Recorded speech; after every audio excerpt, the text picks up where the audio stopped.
Olá, queridos ouvintes, a graça e a paz do Senhor. Espero que todos estejam bem e com ouvidos atentos para mais um episódio do Podcast, um programa idealizado pela OMP da Primeira Igreja Presbiteriana de Itabuna. Hoje nós estaremos dando início ao episódio 28 do programa, onde continuaremos estudando o livro do Evangelho segundo Marcos. Meu nome é Maria Eduarda e temos como convidado da semana o nosso querido pastor, o pastor Éder. Seja bem-vindo, pastor. Obrigado, Maria Eduarda. Deus te abençoe. Muito grato pelo convite. Deus abençoe a todos os nossos ouvintes nesse momento, em nome de Jesus. Amém. Hoje o nosso estudo se encontra em Marcos 6, de 1 a 6. Que diz assim: Tendo Jesus partido dali, foi para a sua terra, e os seus discípulos o acompanharam. Chegando o sábado, passou a ensinar na sinagoga, e muitos ouvindo-o se maravilhavam, dizendo: De onde vem estas coisas? Que sabedoria é esta que lhe foi dada? E como se fazem tais maravilhas por suas mãos? Não é este o carpinteiro, filho de Maria, irmão de Tiago, José, Judas e Simão? E não vivem aqui entre nós suas irmãs? E escandalizavam-se nele. Jesus, porém, lhe disse: Não há profeta sem honra, senão na sua terra, entre os seus parentes e na sua casa. Não pôde fazer ali nenhum milagre, senão curar uns poucos enfermos, impondo-lhes as mãos. Admirou-se da incredulidade deles, contudo, percorria as aldeias circunvizinhas a ensinar. A palavra está com o senhor, pastor. Obrigado, Dudinha. Deus abençoe. E vamos aqui dar continuidade, então, à reflexão, ao estudo, à exposição desse texto, né? Mesmo que em rápidas palavras, mas nós rogamos a Deus para que Deus nos traga iluminação, compreensão e aprendizado por meio deste recurso que o Senhor nos permite utilizar nesse momento, né? Então, vamos lá. O texto é uma narrativa histórica e a narrativa começa dizendo que, tendo Jesus partido dali, foi para a sua terra. Muito bem. A primeira pergunta que vem à nossa mente é: que terra é essa? De que terra que Marcos está falando, né? Qual era a terra dele? Estudando esse texto no seu contexto geográfico, seu contexto histórico, entendemos que essa terra que Marcos está aqui se referindo é a terra de Nazaré, ou seja, a cidade de Jesus, né? A cidade de Nazaré, onde ele cresceu, onde ele foi criado. Então, tendo Jesus partido dali, foi para a sua terra, ou seja, em outras palavras, ele foi para Nazaré. E seus discípulos o acompanharam. Muito bem, então seus discípulos foram com ele, e chegando o sábado, passou a ensinar na sinagoga, e muitos ouvindo se maravilhavam, dizendo: De onde vêm estas coisas? Que sabedoria é essa que lhe foi dada? E como se fazem tais maravilhas por suas mãos? Então, muito bem, o texto continua dizendo que no sábado, chegando o sábado, né, porque o sábado é um dia precioso para o judeu, um dia onde os judeus iam para as sinagogas eram locais reservados para a leitura da Torá, a leitura da lei, e também local de oração, reuniões religiosas aos sábados. Então, justamente neste dia especial, o Senhor Jesus ele vai à sinagoga juntamente com os seus discípulos, e lá, o que ele faz lá? O texto de Marcos não é tão detalhado. Todavia, essa mesma narrativa está presente em outros evangelhos, né? O que nós chamamos de evangelhos sinóticos. Então, essa mesma narrativa, ela está presente em Mateus, capítulo 13, 53 a 58, e também está presente em Lucas, capítulo 4, versículo 16 e versículo 30. Muito bem, interessante que lá no evangelho de Lucas, quando Lucas narra o mesmo episódio, só que Lucas ele traz uma riqueza de detalhes muito grande. Então precisamos recorrer a Lucas para poder entender muita coisa do que está acontecendo aqui. Então, chegando no sábado, ele vai para a sinagoga e lá ele vai fazer a leitura de um texto extremamente importante. Quando ele termina de fazer essa leitura, ele vai dizer algo bombástico para a época, né? Ele vai realmente falar algo que vai impactar todos os ouvintes. Então eu convido você a me acompanhar na leitura aqui de Lucas 4, a partir do versículo 16, né? Então diz o texto: indo para Nazaré, olha só, então Lucas, ele já diz qual era a terra de Jesus, Nazaré, onde fora criado, e entrou no sábado na sinagoga, segundo o seu costume, segundo o costume judaico, e levantou-se para ler. Versículo 17. Então lhe deram o livro do profeta Isaías. E abrindo o livro, achou o lugar onde estava escrito: o Espírito do Senhor está sobre mim, pelo que me ungiu para evangelizar os pobres, enviou-me para proclamar libertação aos cativos, restauração da vista aos cegos e pôr em liberdade os oprimidos, e apregoar o ano aceitável do Senhor. Ele leu Isaías capítulo 61, versículo 1 e 2. E quando ele termina de ler o livro do profeta Isaías, ele fecha o livro, como diz aqui o versículo 20, tendo fechado o livro, devolveu ao assistente e sentou-se. E todos na sinagoga tinham os olhos fitos nele. E aí no versículo 21 ele vai fazer uma revelação extraordinária que vai realmente causar um grande espanto, vai abalar as estruturas daquele lugar. Ele diz o seguinte: então passou Jesus a dizer-lhes: hoje se cumpriu a escritura que acabais de ouvir.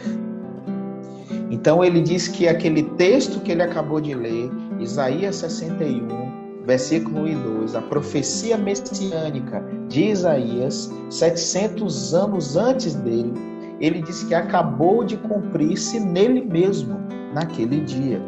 Então qual foi a reação do povo? No versículo 22 diz: todos lhe davam testemunho e se maravilhavam das palavras de graça que lhe saíam dos lábios e perguntavam: não é esse o filho de José?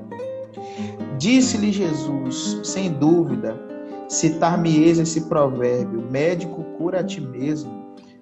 Tudo o que ouvirmos ter dado em Cafarnaum, faze-o também aqui na sua terra. Meus irmãos, percebam uma coisa.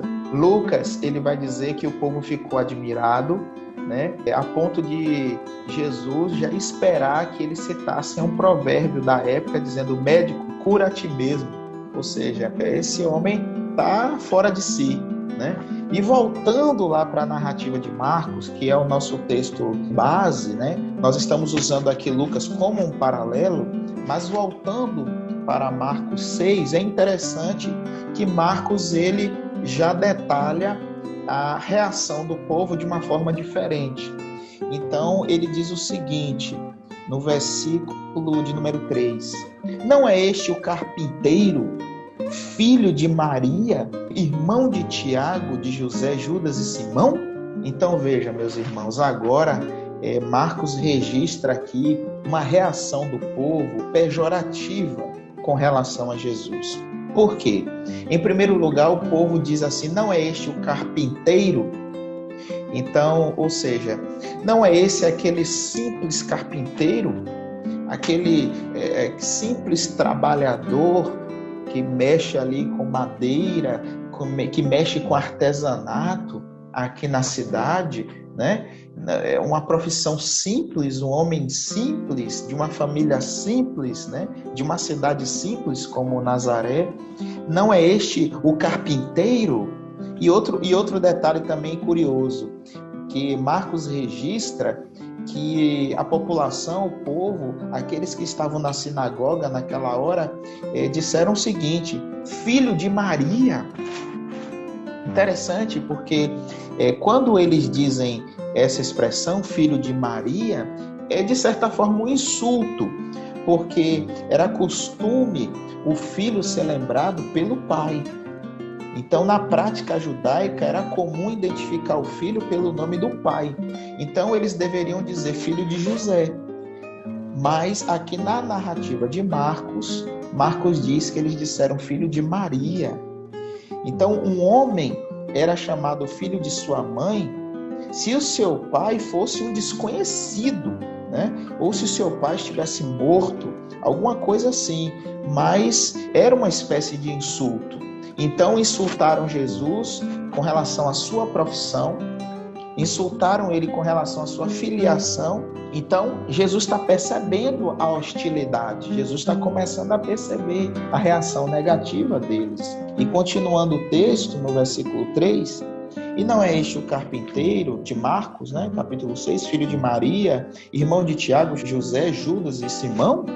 E não vivem aqui entre nós suas irmãs? E escandalizavam-se nele.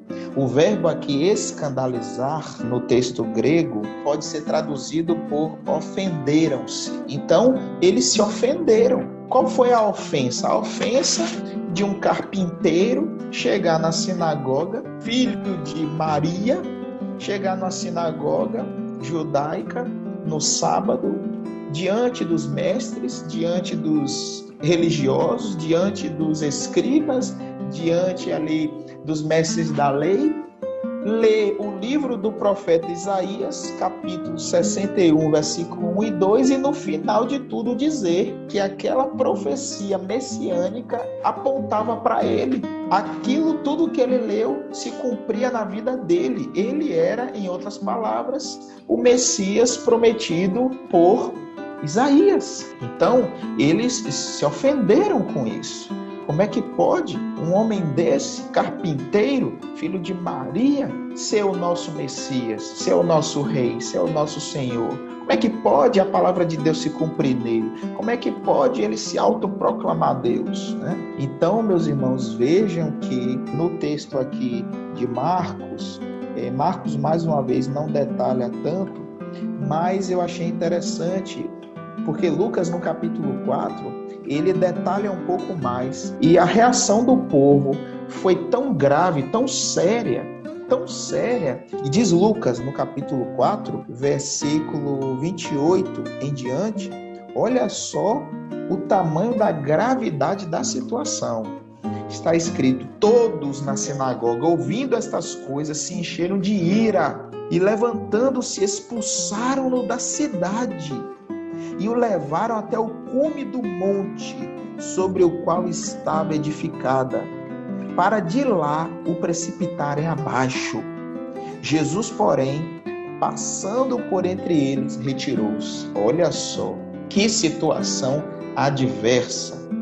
Eles pegaram Jesus, expulsaram da sinagoga, levaram lá para um lugar bem alto, e a vontade deles era matar Jesus, era jogar Jesus do espinhadeiro abaixo. Diz o texto de Lucas, né? Diz o texto de Lucas. Mas aí Jesus saiu daquele lugar.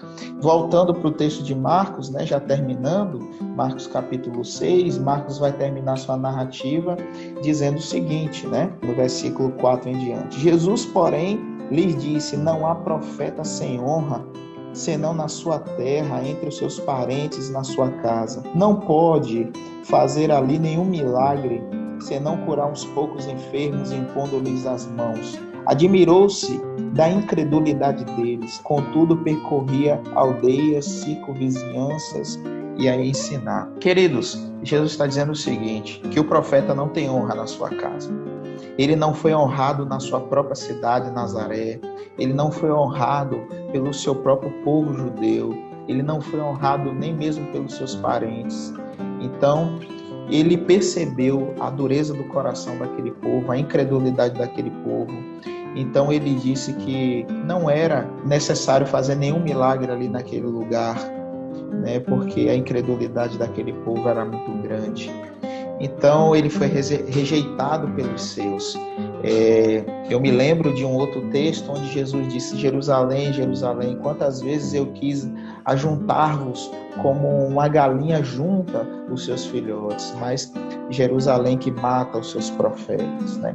Então, Jesus está dizendo: olha, o profeta não tem honra na sua casa, ele é perseguido na sua casa, ele não tem valor na sua casa. Então, ele aqui está sendo, de fato, rejeitado pelos seus. E isso é uma realidade até mesmo nos nossos dias, onde o Senhor Jesus continua muitas vezes sendo rejeitado por muitos corações que persistem em continuar na incredulidade. Muitos que não querem aceitar a divindade de Cristo nos nossos dias, muitos que não querem tê-lo como Messias, como Senhor e Salvador das suas vidas, né? Então ele continua sendo rejeitado por diversas pessoas, pelos ateus, pelos agnósticos, pelos deístas. Ele continua sendo rejeitado por tantas pessoas, por tantas religiões, tantos grupos religiosos, né? Ele continua sendo rejeitado em tantas etnias, em tantos povos, em tantas tribos, em tantas línguas, em tantas nações. Ele continua sendo rejeitado. Mas nós louvamos a Deus pelos aqueles irmãos queridos que ouvem o Evangelho, que conhecem o Cristo revelado nas Escrituras e entendem que de fato o Messias veio, o Messias morreu na cruz, nos salvou dos nossos pecados e nos deu uma nova vida. Então nós louvamos a Deus pela sua vida, meu irmão, que nos ouve nesse momento, que crê na salvação em Cristo Jesus, crê que de fato Ele era o Messias, o Filho do Deus vivo, e que veio nos substituir naquela cruz. E através do seu sacrifício, hoje nós temos vida e vida em abundância. Então, com essas palavras eu encerro aqui essa breve meditação, essa breve exposição, esperando em Deus que todos tenham sido abençoados e edificados nesse momento. Um grande abraço, Dudinha, muito obrigado pela oportunidade. Deus continue te abençoando ricamente, você e sua família, bem como abençoando a nossa UMP da nossa igreja e todos os nossos amados irmãos. Um grande abraço. Amém, pastor. Nós te agradecemos muito por essa palavra. Tenho certeza que foi edificante na vida de cada um que ouviu, né? E que Deus continue abençoando também a sua vida e te usando para que mais pessoas possam ser tocadas, né? E possam ouvir mais da palavra de Deus. Nós também, desde já, agradecemos a cada ouvinte que está conosco aqui hoje. Agradecemos muito pela presença de vocês, que mais uma vez estão aqui para aprender mais da palavra de Deus conosco. E também queremos lembrar a cada um sobre o próximo podcast que acontecerá na próxima quarta-feira, que é o episódio 29, onde o estudo se encontra em Marcos 6, de 7 a 13. E para finalizar o podcast de hoje, eu queria pedir ao nosso pastor para fazer uma oração para que Deus continue abençoando cada ouvinte que está aqui conosco hoje. Amém. Pai, nós louvamos o nome do Senhor pela Tua palavra. Queremos Te agradecer por cada irmão, cada irmã, cada jovem, cada adolescente, cada pessoa que ouviu atentamente esse podcast. Que a palavra do Senhor possa realmente encontrar um lugar especial em cada vida, em cada coração. E que, ó Deus, não sejamos meros ouvintes apenas, mas sejamos operosos praticantes. Deus, em nome de Jesus, nós Te damos graças mais uma vez. E assim, fica conosco hoje e sempre, em nome de Jesus. Amém. Amém. É isso, gente. Que Deus continue abençoando cada um e esperamos vocês no próximo episódio. Tchau, tchau.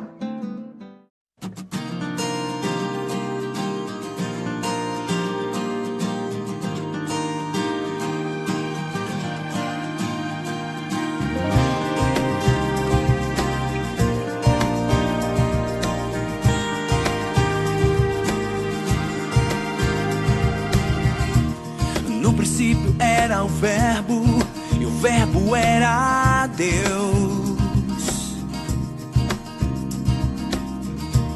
Todas as coisas foram feitas por intermédio de suas mãos. Ninguém jamais viu a Deus, senão o unigênito do Pai. Em sua graça infinita nos veio revelar que Ele é a